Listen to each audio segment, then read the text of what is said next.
मोहतरम ख़वातीन व हज़रात, मुनव्वर रहमान आपकी खिदमत में हाजिर। अल्लाह ताला को तुम्हारे रोज़ों की ज़रूरत नहीं है, रोज़े की रूह को समझें। अल्लाह ताला ने कुरान पाक सूरह बकरा में आयत नंबर 183 में फरमाया है, ए ईमान वालो, तुम पर रोज़े फ़र्ज कर दिए गए जैसा कि तुमसे पहले लोगों पर रोज़े फ़र्ज किए गए थे, ताकि तुम तक़वा इख्तियार करो। हमारा आज का मौजू है रोजे की रूह को समझें। अगली वीडियो में मैं आपको बताऊंगा कि तक़वा किसे कहते हैं।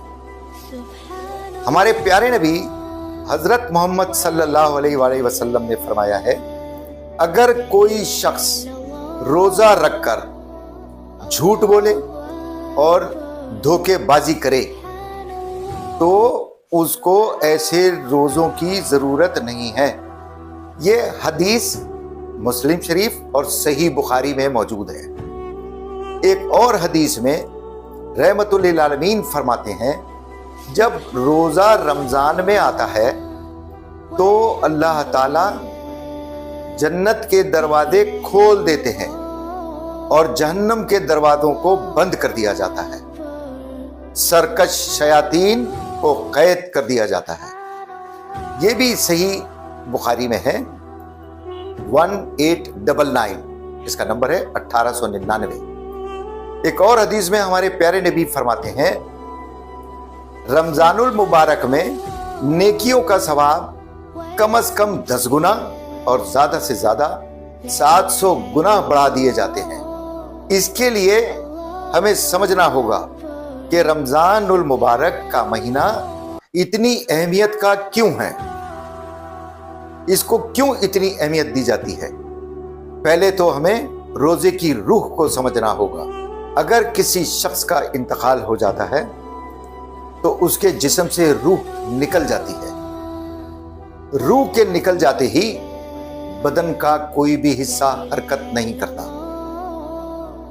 उसका शरीर बेजान हो जाता है और वो शख्स मुर्दा कहलाता है, क्योंकि उसके जिस्म से रूह निकल चुकी है।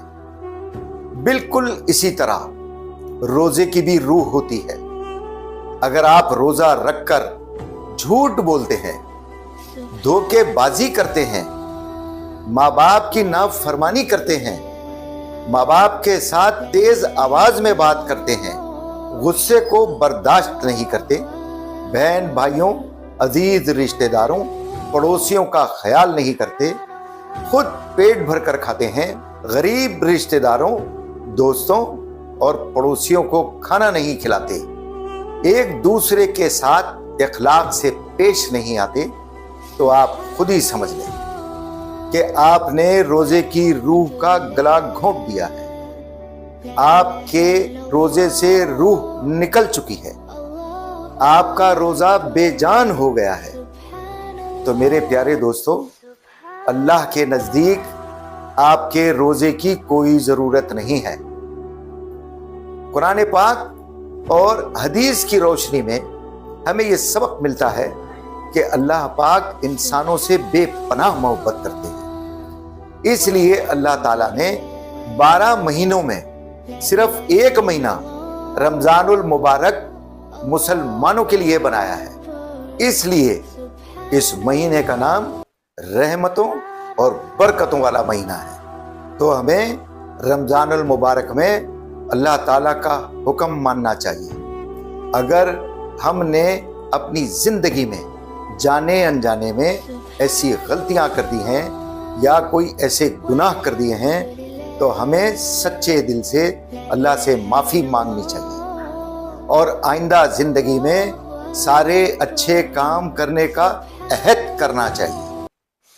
सबसे पहले हमें झूठ नहीं बोलना चाहिए, किसी को धोखा नहीं देना चाहिए, अजीज रिश्तेदारों, दोस्तों और पड़ोसियों का ख्याल रखना चाहिए, माँ बाप की खिदमत करनी चाहिए, गुस्से को बर्दाश्त करना चाहिए, एक दूसरे के साथ इज्जत से पेश आना चाहिए, अपनी जबान से कोई ऐसा अल्फाज नहीं निकालना चाहिए جس سے سامنے والے کی دل آزاری ہو جائے۔ جب آپ عہد کر لیتے ہیں اور اللہ سے معافی مانگ لیتے ہیں تو میرا رب بڑا غفور الرحیم ہے، آپ کو معاف کر دے گا، کیونکہ قرآن مجید کھولتے ہی آپ سب سے پہلے پڑھتے ہیں بسم اللہ الرحمن الرحیم۔ اس کا مطلب ہے شروع کرتا ہوں اللہ کے نام سے جو بڑا غفور الرحیم اور بڑا مہربان ہے۔ ہمارا یہ ایمان ہونا چاہیے کہ اللہ تعالیٰ وعدے کا بڑا پکا ہے، میرا رب وعدے کو ہمیشہ پورا کرتا ہے۔ اللہ تعالیٰ ہماری اور آپ کی حفاظت فرمائے، آمین ثم آمین۔ ملتے ہیں اگلی ویڈیو میں۔ ویڈیو اچھی لگے تو لائک کریں، سبسکرائب کریں اور مجھے اپنی دعاؤں میں یاد رکھیں۔